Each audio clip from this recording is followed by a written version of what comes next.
अफगानिस्तान से बेहतर ताल्लुकात चाहते हैं, लेकिन सरहद पार से होने वाली दहशतगर्दी किसी सूरत कबूल नहीं। वज़ीर आज़म का विफाकी काबीना के इजलास से खिताब, कहा दहशतगर्द हमारी सिक्योरिटी फोर्सेस के जवानों और अफसरान को शहीद करते हैं। कालादम TTP की अफगान सरजमीन से कार्रवाइयाँ हमारे लिए रेड लाइन हैं। सिक्योरिटी फोर्सेस बहादुरी से दहशतगर्दों के खिलाफ नबर्द आजमा हैं।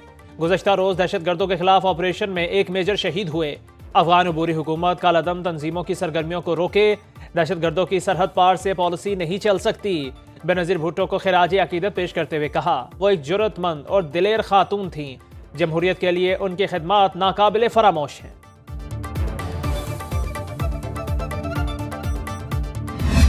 ये जो दोगली सियासत का ये जो प्रचार करते हैं, मैं उनसे एक सादा सवाल करता हूँ।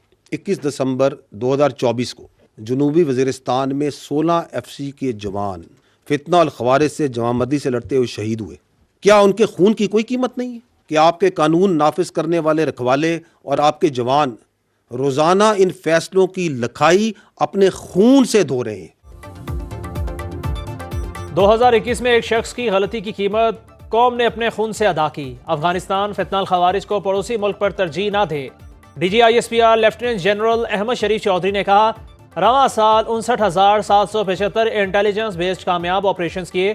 पाक फोर्सेस ने बर वक्त इक़दाम करके दुश्मन की कई कार्रवाइयों को नाकाम बनाया। सिक्योरिटी फोर्सेस ने 27 अफगान दहशतगर्दों को जहन्नुम वासिल किया। हम दुश्मनों के खिलाफ ऑपरेशंस में भारी मिकदार में असलहा और गोला बारूद कब्जे में लिया गया।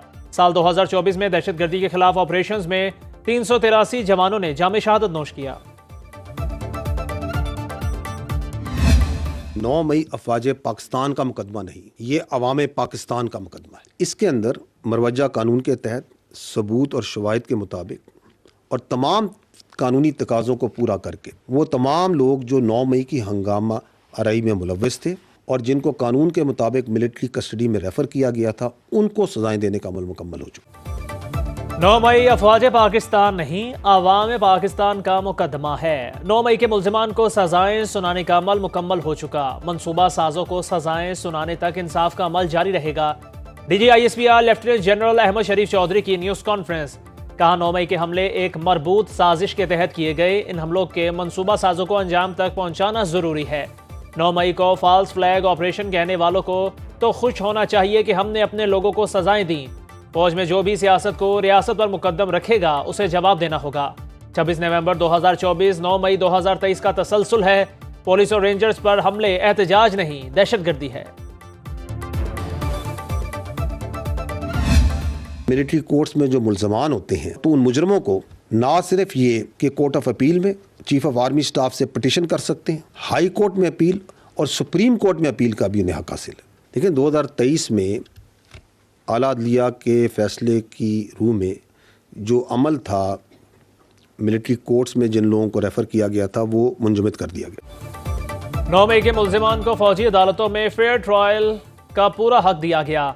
इनके पास सजाओं को चैलेंज करने का इख्तियार भी है। तर्जुमान पाक फौज ने कहा, 2023 में सुप्रीम कोर्ट ने फौजी अदालतों को काम से रोका, जिसे हाल ही में बहाल किया गया। आज जो फौजी अदालतों पर तनकीद कर रहे हैं, कल तक वो उनके हामी थे। मिलिट्री कोर्ट्स के फैसलों पर तनकीद करने वाली इंसानी हकूक की तंजीमों को गजा, शाम और लीबिया में होने वाले मुजालिम क्यों दिखाई नहीं देते? चाहते हैं इंसदाद दहशतगर्दी की अदालतें भी 9 मई के मुकदमात को जल्द मंतकी अंजाम तक पहुँचाएं।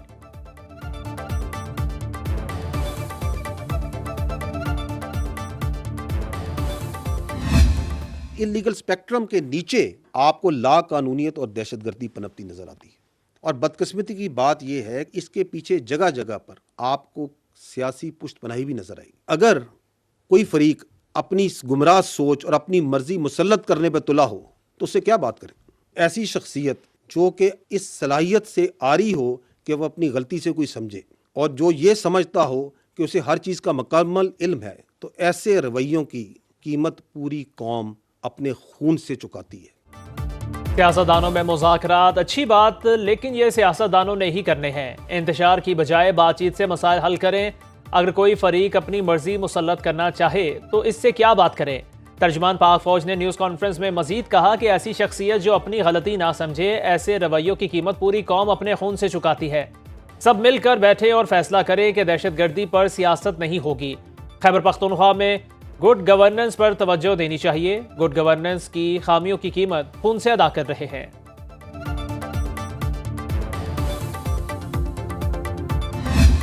किसी एक सियासी जमात के पास ना वो मैंडेट है ना वो ताकत है कि वो तमाम अंदरूनी और बैरूनी मुल्क के जो मसाइल है उनका मुकाबला करे।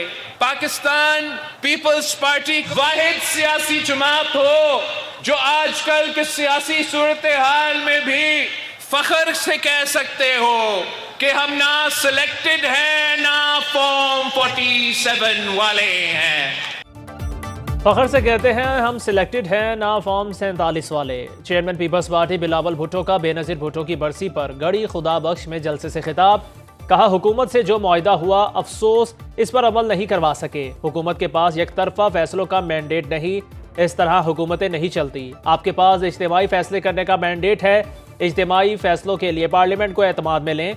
दुश्मन कुव्वतें पाकिस्तान के जौहरी और मिसाइल प्रोग्राम को ख़त्म करना चाहती हैं, लेकिन पीपल्स पार्टी के होते ऐसा कभी नहीं होगा। मुस्लिम लीग नून के दौर में पसमानदा इलाकों से सोतेलो जैसा सलूक होता है। हुकूमत की कैनाल पॉलिसी पर कड़ी तनकीद।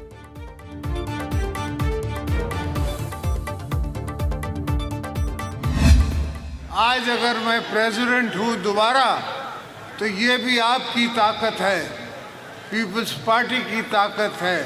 हमने 45 साल बाद भी भुट्टो साहब का फैसला रिवर्स करा के ये बता दिया तारीख को कि वो एक जुडिशल मर्डर था।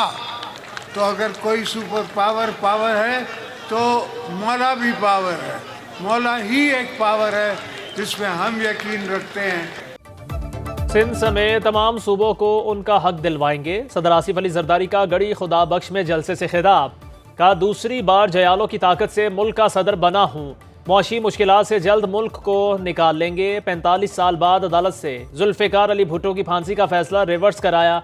अब तारीख लिखेगी कि भुट्टो का अदालती कत्ल हुआ। अगर कोई खुद को सुपर पावर समझता है तो हम अल्लाह को सुपर पावर मानते हैं।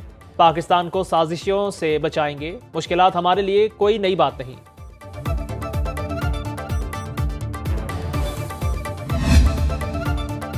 वज़ीर आज़म का एक हफ्ते में इंसानी स्मगलिंग में मुलव्वस अफराद को गिरफ्तार करने का हुक्म। कहा मकरू धंधे में मुलव्वस अफराद के खिलाफ इस्तगासा की कार्रवाई तेज की जाए। हुकूमत मुल्क से इंसानी स्मगलिंग के मुकम्मल खात्मे के लिए पुरअज़्म है। इजलास में यूनान कश्ती हादसे की तहकीकात के लिए कमेटी की तश्कील।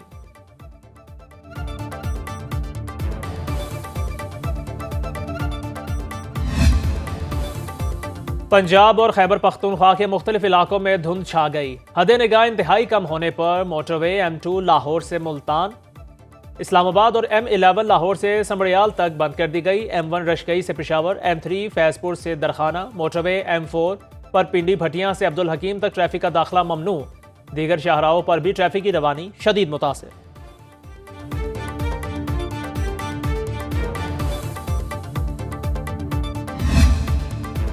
दिसंबर में जाड़ा अपने जौबन पर, स्मोक ज़दा लाहौर को बारिश ने धो डाला। जहलम, शकरगढ़, वजीराबाद समेत पंजाब के दीगर इलाकों में बादल बरस पड़े। वादी नीलम में आबशारे, चश्मे, नदी नाले जम गए। तौबट में पारा -19 डिग्री तक गिर गया। खैबर पख्तूनख्वा और बलूचिस्तान के बालाई इलाकों में भी शदीद सर्दी की लहर बरकरार।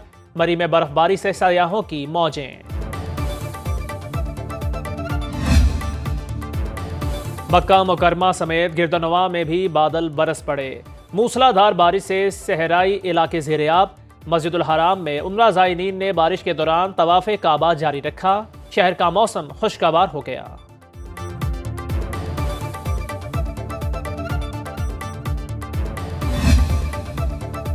न्यू गवादर इंटरनेशनल एयरपोर्ट को फंक्शनल करने का मामला एक बार फिर इल्तवा का शिकार। 1 जनवरी को कमर्शियल एयरपोर्ट पर परवाज़ों के लिए ऑपरेशनल नहीं हो सकेगा। पाकिस्तान एयरपोर्ट्स अथॉरिटी ने इफ्तिताही तकरीब मनसूख कर दी।